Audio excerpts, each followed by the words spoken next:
narasumber saya kali ini yang sudah bersama saya kali ini, Mas Handoko Ghani, merupakan human lie detector ya, yang juga sempat, ya selamat pagi Mas, yang juga sempat memberikan analisa juga ya, hipotesa awal pada saat melihat ekspresi dari Jessica. Nah mungkin sebelum ini kita mulai untuk melihat ekspresinya dulu, kita akan lihat juga bagaimana tanggapan dari pakar hipnoterapi berikut ini ya Mas ya. Itu untuk Anda pemirsa. Di awal-awal kita spontanitas.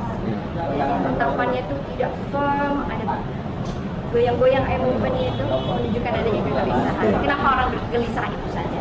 Nah itu dari kegelisahan itu mungkin bisa kita cari tahu apakah itu mengatakan kebenaran atau fakta kebohongan ya. Itu bisa kita deteksi lagi dengan tools atau alat-alat psikiatri yang bisa mendeteksi seseorang itu. Yang kedua kan kita bisa lihat juga apakah itu ada konsistensi dari satu jawaban ke jawaban lain. Jadi ilmu saya itu bisa dijadikan landasan untuk masuk ke suatu kasus. Jadi tidak semena-mena mengatakan si A, si B, si D itu tersangka, tapi saya lihat ada inkonsistensi dari jawaban dari Jessica.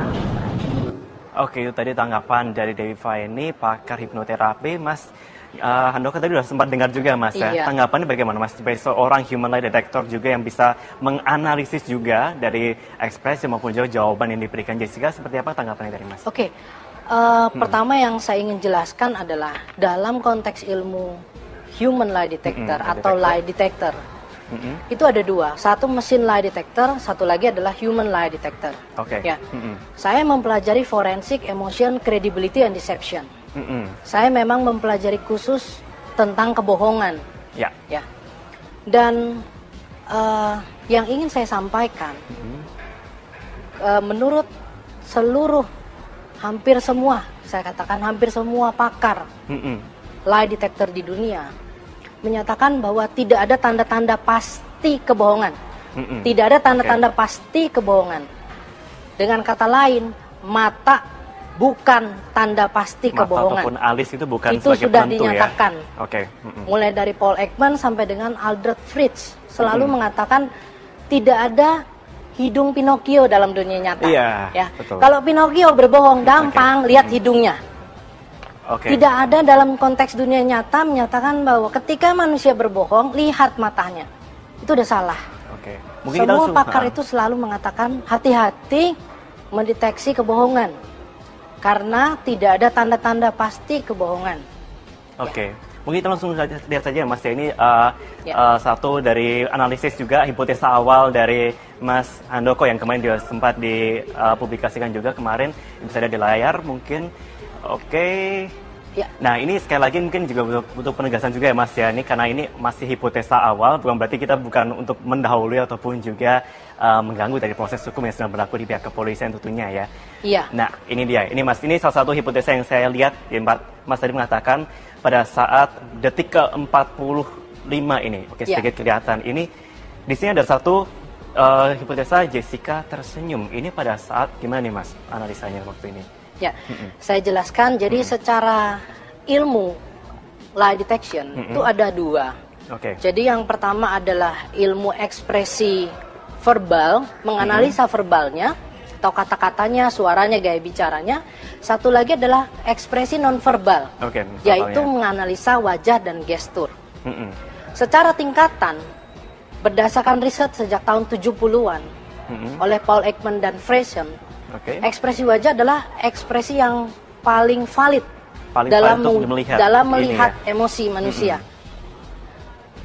Itu berlaku universal dimanapun. Di Papua, suku terdalam, dimanapun selalu universal ketika kita berbicara 7 emosi dasar manusia. Baru-baru ini ada film yang terkait emosi manusia. Kurang lebih seperti itu. Mulai dari sedih, takut, dan sebagainya. Nah, ketika berbicara ekspresi dari Jessica wajah, ini, ekspresi wajah yang disebut facial expression, ada yang disebut macro expression, ada yang disebut micro expression. Micro expression adalah ekspresi manusia yang sangat cepat. Seper 25 detik. Seperti yang ada di gambar ini ya. Salah satunya seperti yang ada di gambar ini. Dan yang saya ingin katakan bahwa emosi manusia tidak bisa dikontrol. Oke, bisa ditunjukkan Mas sambil pada detik keberapa ini ada perubahannya mungkin sedikit, ya sedikit buram nggak apa-apa lah, bisa kelihatan juga. Ini pada saat perubahan ini bagaimana Mas? Ya, pertama ini memang sebuah hipotesa ya Mas Marvin ya. Hipotesa awal yang hanya berdasarkan video ini aja. Oke. Kalau kita lihat video ini, ketika berbicara analisa wajah, kita harus jelas menit keberapa, detik keberapa, frame keberapa. Kemudian yang mana? Ya. Kalau dilihat di sini di kurang lebih frame nggak jelas 600 sekian, ada ekspresi wajah yang seperti tersenyum. Seperti tersenyum. Ya. Perubahan saya katakan ini ya seperti karena memang hipotesa awal dengan tanda-tanda seperti alisnya, kemudian matanya lagi turun ke bawah, dia lagi berpikir, bibirnya yang menunjukkan dia seperti tersenyum. Seperti tersenyum. Iya. Oke. Nah, pertanyaannya adalah apakah tersenyum ini artinya dia berbohong? Yang selama ini beredar adalah senyum atau begini begitu, maka dia berbohong. Jawabannya adalah itu hanya salah satu hipotesa. Hanya salah satu hipotesa. Hipotesa yang lain misalnya dia lagi mikir sesuatu yang lucu, dia tersenyum juga bisa. Atau dia barusan ngobrol dengan wartawannya misalnya atau hostnya dan ada yang lucu, dia masih keingat, dia bisa tersenyum. Dalam waktu sepersekian detik itu pun bisa, tahu-tahu dia misalnya dari yang awalnya tegang, mukanya tegang, tahu-tahu tengah-tengah bisa sedikit senyum gitu, bisa juga itu. Bisa, karena emosi manusia itu selalu valid dalam pengertian tidak bisa dikontrol, tidak disadari juga, dan pasti muncul di dalam kanal manusia, kanal ekspresi manusia, ada dari wajah, dari gestur, dari suara, kata-kata atau gaya bicara. Ya. Oke, ada satu juga ini satu slide saya ambil juga nih Mas. Mungkin Mas juga bisa bantu juga untuk ditunjukkan ke teman-teman. Mungkin teman-teman bisa bantu untuk zoom juga. Ini salah satu, tadi belum sempat siapkan juga grafiknya. Nah ini ada satu, ya di sekitar zoom ini ada salah satu grafik yang diambil dari ini ya. Dari frame ini ya. Nah ini apa yang bisa dianalisa dari sini Mas? Ya, saya jelaskan dulu bahwa ada tingkat advance dari facial expression yang disebut Facial Action Coding System atau FACS. Ini adalah sebuah sistem pengkodean wajah manusia berdasarkan otot-otot wajah yang bergerak. Dan ini biasanya dipergunakan untuk menunjukkan secara pasti ekspresi apa yang ditunjukkan. Jadi kalau expert yang melihat ini, dia akan bisa mengulang lagi ekspresinya. Dan kalau kita lihat di sini. Ada kodenya FACS, AU atau Action Unit 64, 12, 14 dan sebagainya. Itu adalah kode aja. Kode yang menyatakan misalnya kalau 14 ada lip dimpler. Atau ini ya. Begini. Oh ya, ada perubahan ekspresi di bagian bibir gitu di ujung bibir. Ujung bibir. Kalau kemudian ada lip spot itu kurang lebih bibirnya ya, naik ke atas. Bukan naik, tapi terpisah satu yang atas dan bawah. Seperti orang tersenyum. Nganga gitu ya. Nah, itu biasanya menunjukkan apa itu kalau dia digabung, jadi kita nggak bisa satu-satu nih. Kalau digabung, ini menunjukkan dia sedang tersenyum, mikir sambil tersenyum, matanya turun ke bawah, mikir sambil tersenyum. Berarti ada perbedaan antara dua frame ini ya, yang ini antara ini mungkin bisa teman bisa lihat juga ini sedikit belum tersenyum, tapi udah mulai semeringah gitu ya. Ini kemudian udah mulai semeringah gini ya langsung gitu. Berarti memang dalam waktu seperti sepersekian detik bisa berubah seperti itu ya? Bisa, jadi dalam wawancara unedited Metro TV yang diberikan ke saya, itu saya bisa melihat dari senyum-senyum, kemudian ada ekspresi ini. Jadi konteksnya waktu itu adalah ketika Jessica ditanya apakah menaruh cyanida ke dalam gelas Mirna, atau cangkir Mirna. Dan dalam kalimat pertama dia menyanggah, tidak masalah. Yang kedua seperti ini. Nah, nanti kita akan tanyakan juga nanti mengenai bagaimana hipotesa Mas waktu awal apakah benar dari menunjukkan ekspresinya. Namun kita sudah dulu sejenak Mas. Ya, kita tunggu dulu biar penasaran juga pemirsa. Pemirsa tetap bersama di Selamat Pagi Indonesia. Ya, Anda kembali di Selamat Pagi Indonesia. Pemirsa, kita kembali bersama Mas Handoko. Dari hipotesa yang didapatkan dari hasil juga FACS ini apa Mas?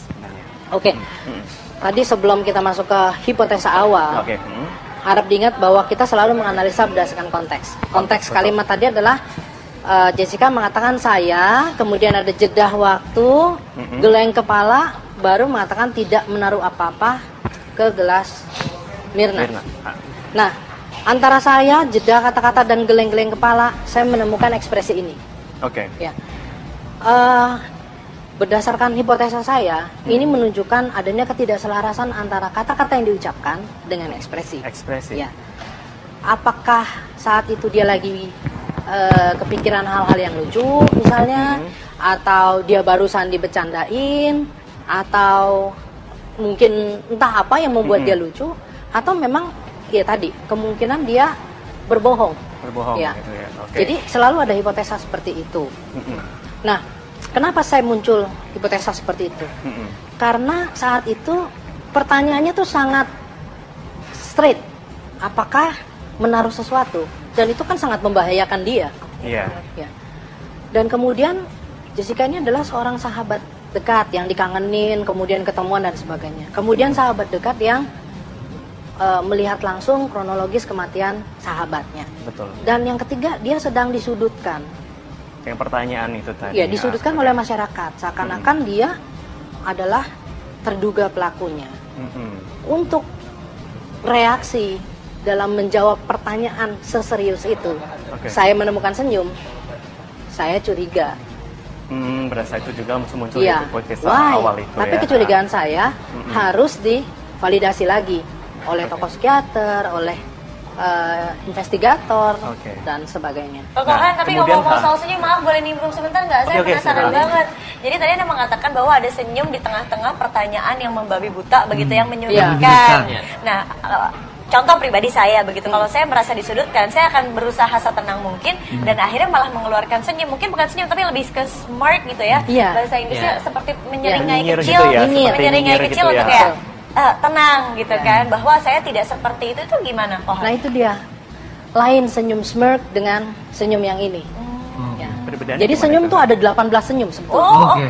Ada 18 macam jenis senyum. Salah satunya adalah smirk.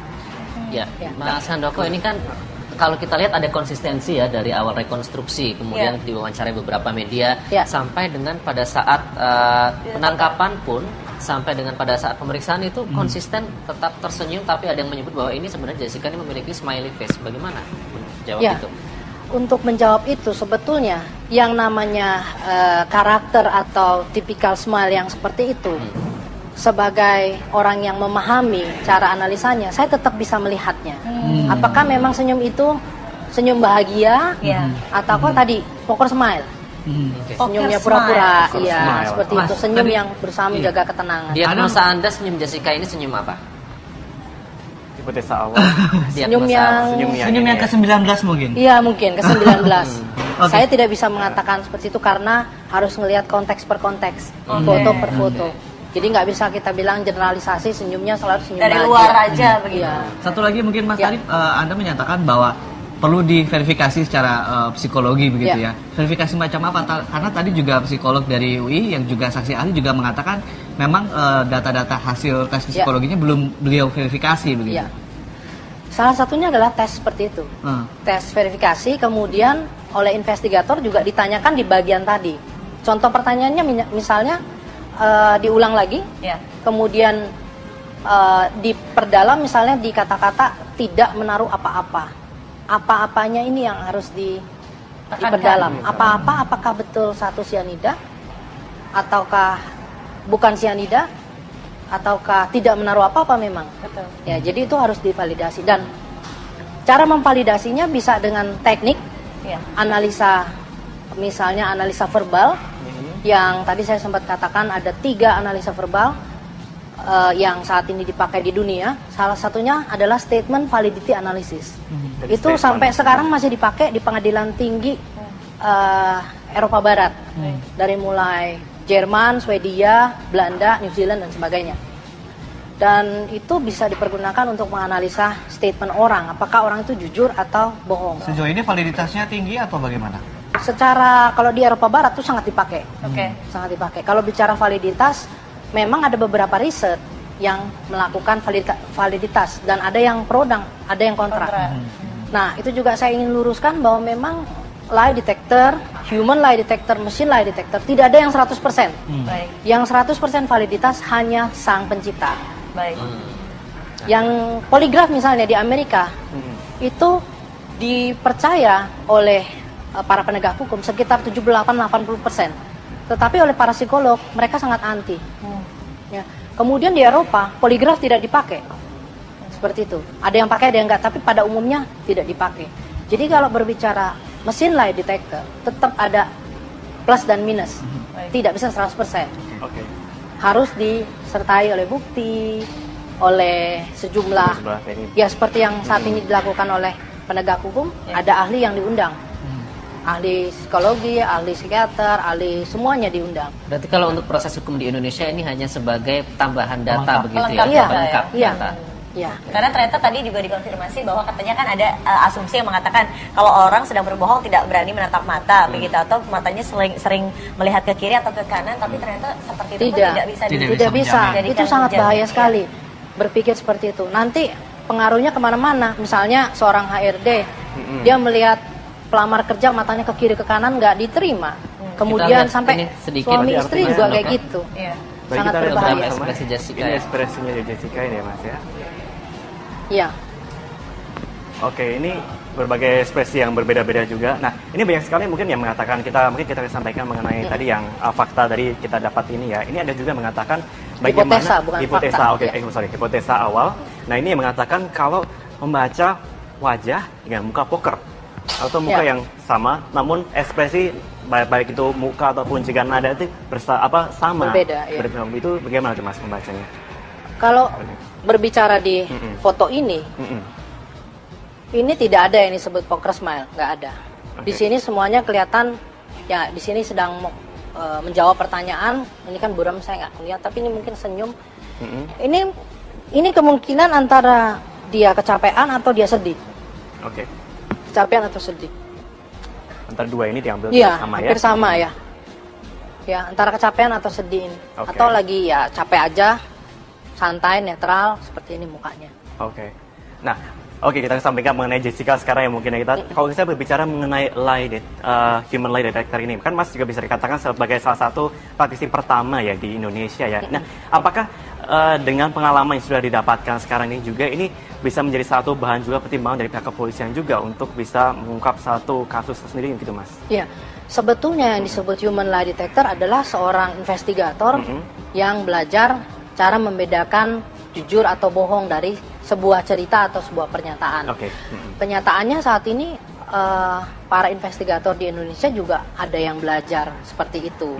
Jadi memang penerapannya sudah ada secara general. Hanya ini lebih ketika berbicara saya justru mengaplikasikan dalam hidup sehari-hari.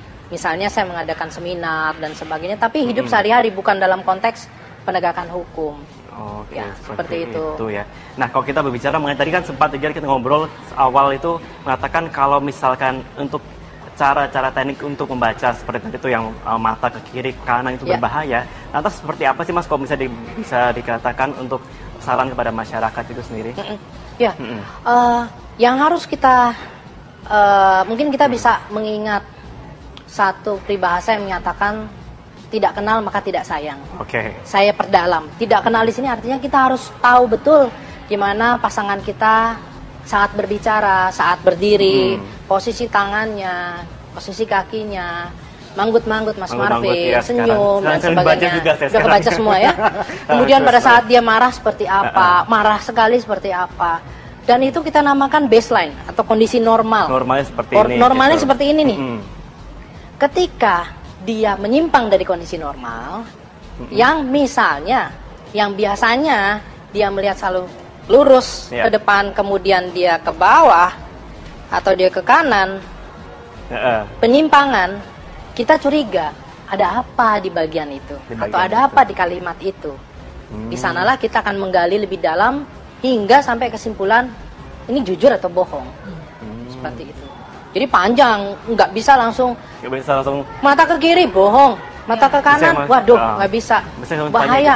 Nanti suami istri banyak yang bercerai gara-gara suaminya ke kiri mulu matanya. Padahal ada yang lewat cantik begitu kan, beda cerita. Padahal matanya emang begitu.